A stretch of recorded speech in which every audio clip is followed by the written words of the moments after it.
সকালে ঘুম থেকে ওঠার কিছুক্ষণ পর যদি এরকম মুহূর্ত দেখা যায় তাহলে কতই না ভালো লাগে, তাই না? হ্যাঁ, আমাদের ভালো লাগছে ঠিকই, কিন্তু এটার বাজে এফেক্ট কিন্তু বাবুর ওপর পড়বে। হ্যাঁ, আমি কোনোদিন কিন্তু এগুলো দিই না। ওর বাবা যেদিন এখানে থাকে, মানে ওর বাড়িতে থাকে, সেদিন একটু বেশি পাকামো করে আর কি, ছেলেকে ভালোবাসতে গিয়ে এইসব করে।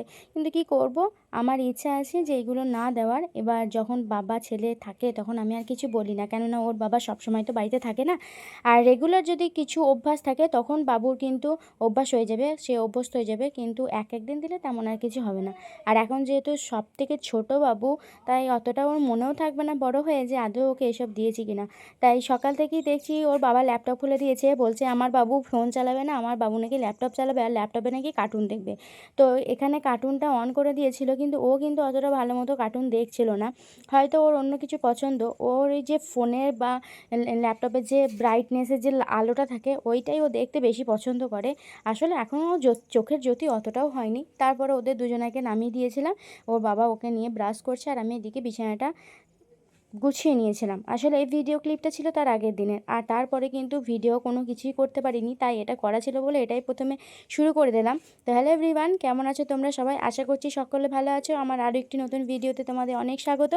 তো সবাই কেমন আছো অবশ্যই জানিও।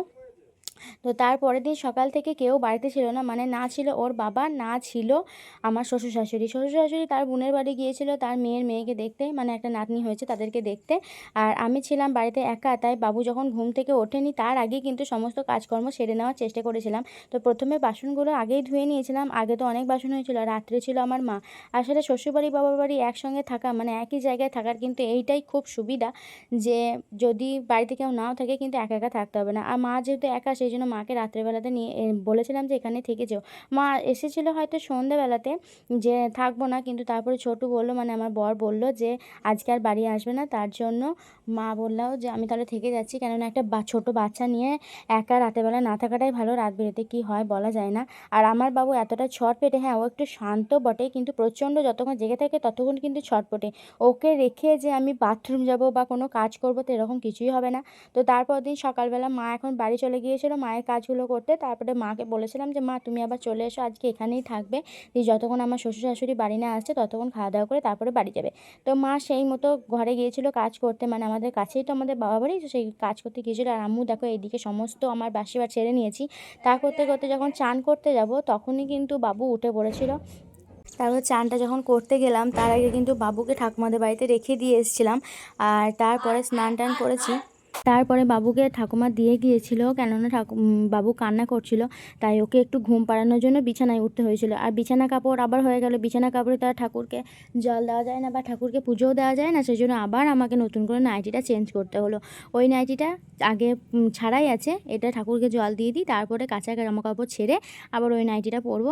যতই হোক কাঁচা জামা কাপড়, কিন্তু তবুও যেহেতু বিছানা ছেড়েছি সেই নাইটি পরে তো আর দেওয়া যায় না ঠাকুরকে জল, আর আমরা দিও না, সেই জন্য আবার ভালো করে একটা শুদ্ধ জামা কাপড় পরে তারপরে দিলাম। তারপরে এই যে আবার যে নাইটিটা ছিল সেই নাইটিটা পরে নিয়েছি, আর এইদিকে জামা কাপড়গুলো ছাদে মেলতে চলে এলাম। এরপরও প্রচুর কাজ, এই বাড়তি কাজগুলো আমাকে করতে হয় না, যেহেতু আমি কাচাকুচি, বাসন ধোয়া, ঘর মোছা, খাবার করা এই অবধি করি, এই ঠাকুরকে জল টল দেওয়া আমাকে করতে হয় না। আর 10 বার করে জামা কাপড় ছেড়ে এই একটা ছোট বাচ্চাকে নিয়ে একটু অসুবিধাই বটে, কিন্তু কিছু করার নেই, এক একদিন তো ম্যানেজ করতেই হবে, কারণ না হলে ওনারাও কোথাও যেতে পারবেন না।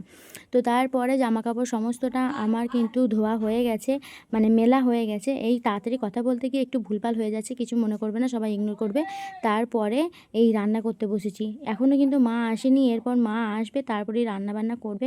আসলে বেলা চলে যাচ্ছিলো, সেই জন্য ভাবলাম যে রান্নাটা বসিয়েই দিই, ওইদিকে ও যদি চলে আসে, যদি রান্না না হয় তখন কিন্তু আর খেয়ে যেতে পারবে না।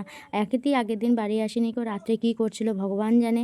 তো তারপরে ও বললো সকালের দিকে বাড়ি আসবো, তো আমি ভাবলাম রান্নাবান্নাটা করে রাখি, যদি কাজে যাই তো না খেয়ে গেলেও আমি ভরে দিতে পারবো, তখন রাত্রে বা কোনো দুপুরবেলাতে খেয়ে নিতে পারবে। তো সেই মতো আমি ভাতটা ওইদিকে হয়ে গেছে, নামিয়ে দিয়েছি, আর ভাতের মুখেই আলু পেঁপেটা দিয়ে দিয়েছিলাম। আর আজকে মা শাক এনেছিল আমাদের বাড়িতে, তো শাক লাগিয়েছে, তো শাক এনেছিল, শাক ভাজা, একটা মাছ দিয়ে ঢ্যাঁড়স পটল আলু দিয়ে ঝোল করেছিলাম, আর একটু মাছের টক করেছিলাম, আর একটু বেগুন উচ্ছে ভাজা করেছিলাম।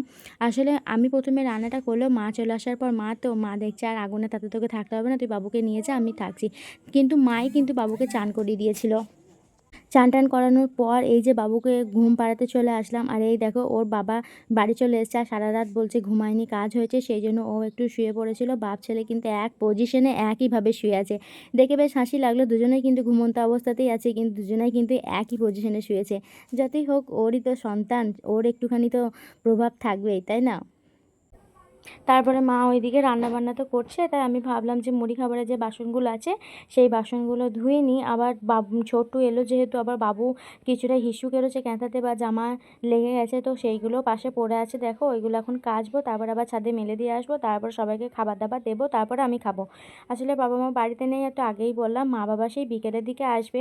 তো তার আগে সব আমার ইচ্ছা যে একদম ধুয়ে মুছে কমপ্লিট করে নেবো। আর পরশু দিন রাতে এই ডিমের পেটিটা এনেছিল, কিন্তু আমার আর ডিমগুলোকে ভরার সময় হয়নি, তাই ভাবলাম মা রান্না করছে, বাবুও ঘুমাচ্ছে, এদিকে আমি ফাঁকা আছি, তো আমিই করে নিই। আসলে এই গরমে যত তাড়াতাড়ি কাজ করতে যাই কিন্তু কাজ হয় না। হ্যাঁ, কিছুটা সময় আমি এসির ভেতরে থাকি ঠিকই, কিন্তু সব সময় তো থাকা সম্ভব নয়, কাজ করতে হবে। সেই জন্য প্রথমেই ভাবলাম যে এগুলা ভেতরে নিয়ে গিয়েই ঠিক করব, কিন্তু তারপর দেখছি যদি আওয়াজ হয় তখন বাবু উঠে যাবে, তো আমাকে আর কিছুই করতে দেবে না। তার জন্য বাইরে গরমের মধ্যে বসেই কিন্তু করলাম। তারপরে এগুলোকে সব একটা ঝুড়ির মধ্যে নিয়ে, মানে ডিমগুলোকে সব ঝুড়ির মধ্যে নিলাম, যতটা ঝুড়ির মধ্যে দরকার ধরলো ততটা ফ্রিজে রেখে দিলাম, বাকিটা বাইরেই থাকলো, 2-1 দিনের মধ্যে খাওয়া হয়ে যাবে। আসলে অতগুলো ডিম একসঙ্গে যদি বাইরে থাকে, এই যা গরম পড়েছে সবগুলো কিন্তু নষ্ট হয়ে যাবে। তারপর দাদু চলে এলো, দাদুকে খাবার দাবার দিয়ে দিলাম। আর হ্যাঁ, আজকে ঠাকুমা দাদুকে একটু খেতে বলেছিলাম। আসলে মাও ছিল আর বাড়িতে কেউ নেই, আলাদা করে ওদের রান্না করার কি দরকার, সেই জন্য ওদের খেতে বলেছিলাম। মা এখানে বাবুকে আদর করছে। চলো আজকের মতো এখানে টাটা, দেখা যাচ্ছে পরের ভিডিওতে।